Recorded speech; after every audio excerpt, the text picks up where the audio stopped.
mental health day. I believe in taking mental health days rather than sick days. Because if I take mental health days, then I don't get sick, so I don't need sick days.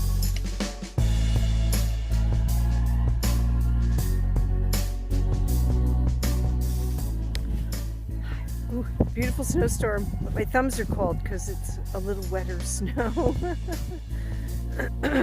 So I had kind of a tough week, a stressful week, a lot of fear and worry, close family member. And at the end of it, when it was time for me to kind of like shift my role out of helping to back to my normal life, the first thing I did was to go snow swimming. I took a little trot down the icy road in ice bugs, so there was no chance of falling, which was great, and then went swimming in this icy river actually, and so I was able to kind of like get undressed and safely get across the little ice into the river and then back out again, access. And I was shocked at how unfreezing cold the water was, because in the fall when I was snow swimming, it was like getting colder day by day, the air and the water. And so it just was like getting more and more and more and more intense. And I probably got a little bit acclimated to it. And now here I am on the like aft side of winter in February. And it wasn't a problem. What didn't seem that shocking, but it was just the perfect shocking to kind of help me shift into a different role, like a really different role. So it was great. It was like a little marker in time and kind of like, yeah, get back to it. So I don't think I'm saying anything that everybody doesn't already know. I think we all have a wild voice, and the tools inside of us to get there, maintain it, be in tune with it, enjoy it, love it, experience it. But it doesn't force itself on us. I've noticed it doesn't force itself on me. Like I have to choose. I have to make a choice to live there, and I never regret it. It's always awesome. But it's mindful. It's definitely very mindful, which is a good thing. It's so beautiful out here. You can always tell when there's a little water in the snow because I can hear it on my hood. If it's a dry, smoky, powder kind of snow, you don't usually hear it. It's so beautiful. Just way out here, but a mile from my house. Just a little backyard adventure. And it's totally disorienting right now because this snow is it's coming in so hard that you can't make out the topography. You can't make out the normal terrain. So normally there's like big ridge of hills in front of me, and I can't, like I know they're there.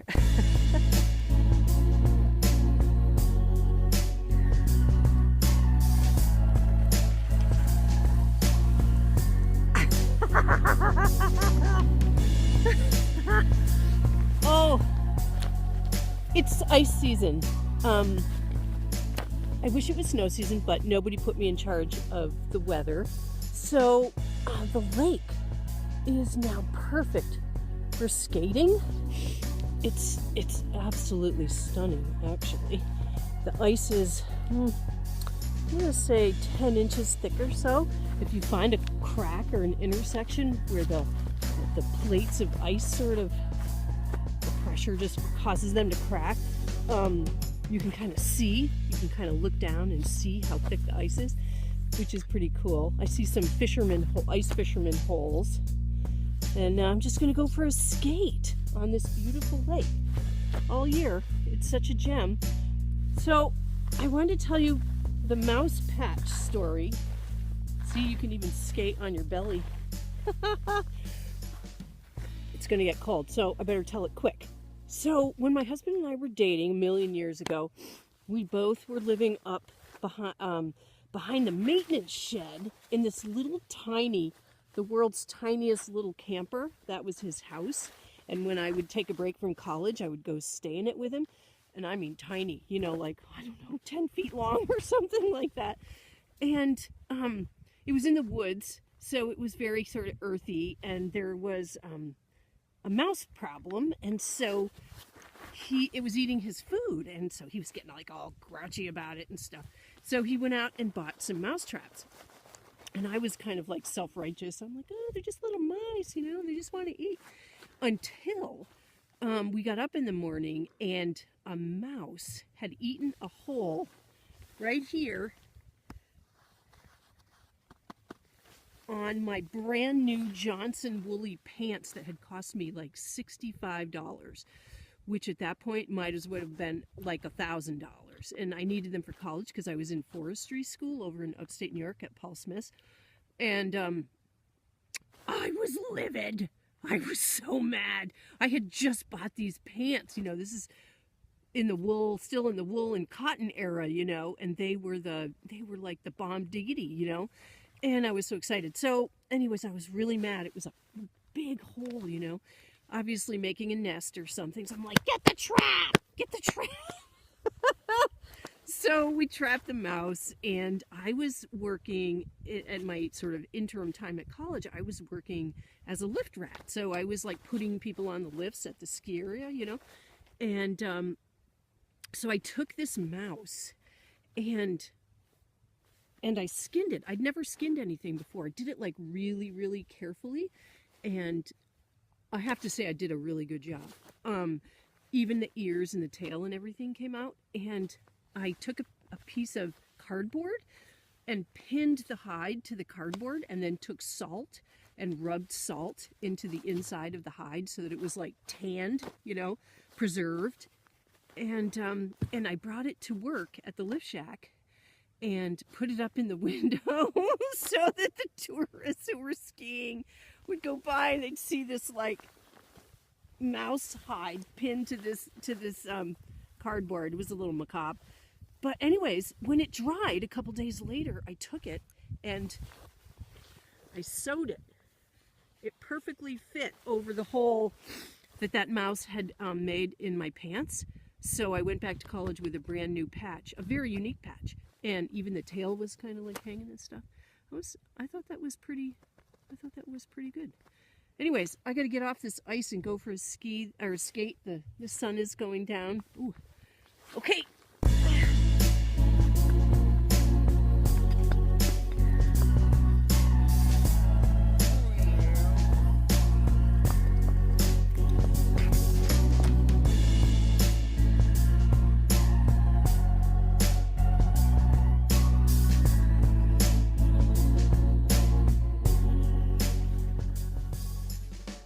Hi. About 7 years ago, in the days and weeks surrounding my birthday, my 50th birthday, I just kept hearing my wild voice. I didn't know at the time that's what it was. I just kept hearing and sensing the word significant. So it happened so frequently that I decided to honor it.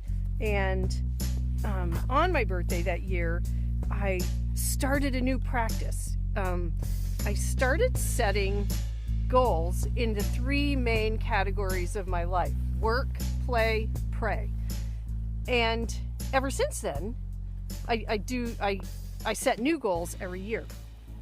And I love it because it gives me like a really positive set of things to work on, and it means I'm always growing. And so I am down on the East Creek on my skates. I'm about 5 miles from my house, so it's a total backyard adventure. I didn't have to go anywhere. And so one of the goals was that I was going to come skate on the East Creek. And every year in the end of January, we always get this sort of thaw freeze, and it just decimates our snowpack. And I'm like right in the middle of, doing the Catamount Trail or some other journey that I really love or adventure. And then we have a huge change. And so I've learned to just kind of like go with those changes and embrace them and enjoy them. And so if I set goals in certain categories and just keep myself well enough, then whenever there's a big change of weather, instead of having to like be really bummed out and having to wait for the next weather pattern, I can just grab my skates and, you know, go on from there. So anyways, I'm down on the creek, and I've never been on this creek before. And my goal is to skate the whole thing. I don't know if I will, and it doesn't really even matter. It just matters that I'm down here today, and I've honored my wild voice, which feels great. And I'm just sort of like, I'm doing something that I said I wanted to do. And creeks are a little freaky. You know, like lakes, all you need to know is how thick the ice is. But on creeks and rivers, it's constantly changing, and it's a little scarier. But I didn't have time because I just decided to do this morning. So I didn't really have time to... So I made myself ice picks. Got a set of two. They're around my neck on a really... It's thin, but it's a good nylon cord. So I've got some ice picks. That helps me feel a little bit more secure. And I stepped out onto the ice, and a bald eagle flew overhead. How cool was that? So it's really beautiful. Nobody else is down here. And I feel like I'm, it might be hard to understand, like, what do I mean by a wild voice? And it's like, you know, you're driving along the road and you see this creek that's frozen over, and it looks perfect. And you know that it's been really cold, and it just looks like it's very skatable. But oftentimes we tend to go, nah, I shouldn't do that. Nah, you know, oh, that looks like good skating. I shouldn't do that. And we just sort of like shoot ourselves right out of it. Well, waking, like once you wake up your wild voice, she sleeps no more.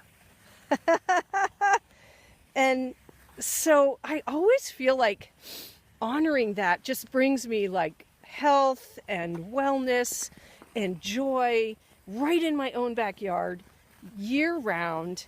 And it's always fresh, and it's got like exploration and adventure and a little bit of scary, but a lot of excitement and fitness and health. And I didn't have to subscribe to anything or go to a gym, which isn't my style. So it's sort of like my wild voice is my own personal guide who always has my best interest at heart. And so now I've learned that's my guide. That's who I follow, is my own voice. And I never regret it. I never regret it. Doesn't mean it's always comfortable, but adventure is rarely comfortable. But it's always worth it, and it's always exciting. And this is really nice ice. This is really great ice. Okay, gotta get to it.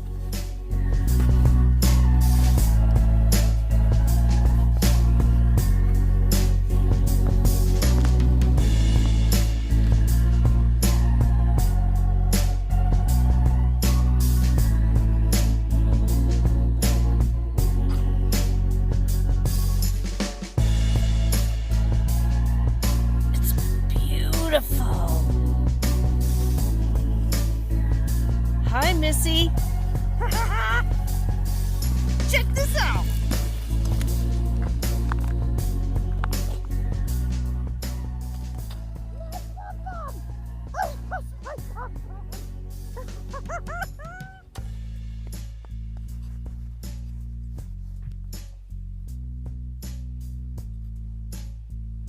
Oh, phew. Phew. My rabbit pom-pom. Meow. Can't do without that. Girl's gotta have her pom-pom. Oh yeah, oh yeah, oh yeah.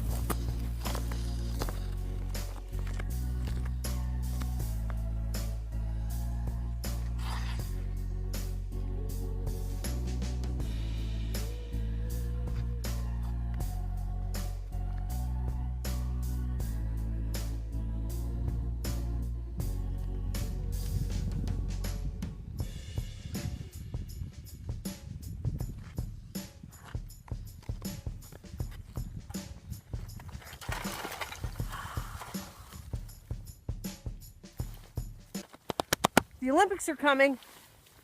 Gotta get ready for the, what's the thing? It's not shuffleboard, it's a stone. Oh my gosh. It's lost, I'm lost. I've lost it. Oh, what's the stone thing?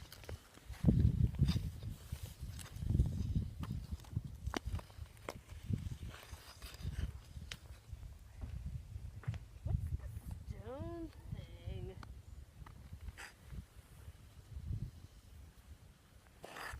Broom ball. No, not broom ball.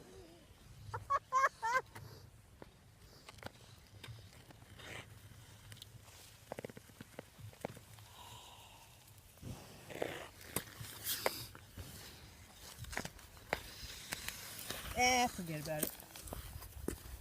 But it feels like that. It's that smooth.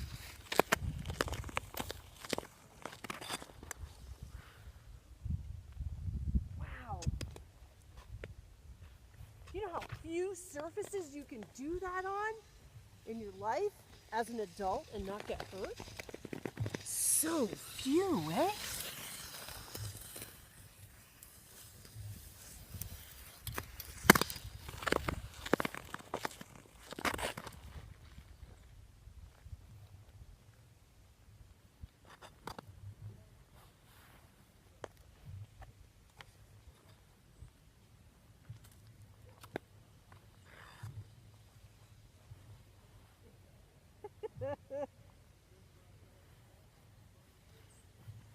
Ooh, this is a tough one. Ugh.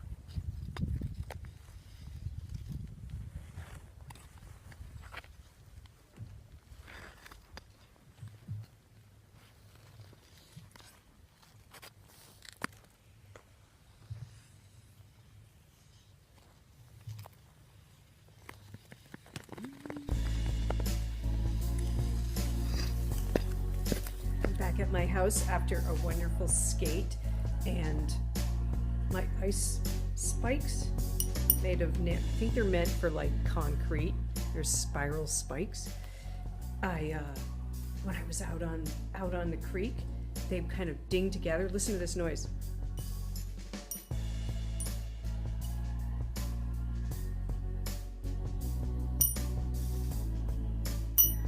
It reminded me of like the fog bells up in the northern coast of Maine. They just have this beautiful ting ting. These are my Tibetan bowls, my Tibetan singing bowls, because they kind of echoed on the creek, you know, on the banks of the creek, and they were a little louder, and they just made this beautiful kind of buoy sound. They're neat. So, anyways, it was so beautiful. You know, I saw an eagle, and I got to try the creek that I've been wanting to try for quite a while, and it was right in my backyard. And you know, I got the work, play, pray. I've noticed that, like, after I set that goal a number of years ago around my birthday, it started to become something that I wanted to see in my life every day. And so you don't always get, you know, work, play, pray, or something spiritual in every day, but it's a really great day when you do. Those are the best days. So I kind of am like, that's what I'm trying to embrace every day. So I worked this morning, and then I went out for this beautiful skate in a place that I've been, you know, seeing and wanting to go to, and I didn't allow that should voice, the little should gremlin, to say, no, don't go do that, it's not safe, you shouldn't do that. So I didn't should myself, and got that in, and now, you know, got a little meditation in this morning. I probably could have used a little bit bigger, but hey, you know, it's good, all good.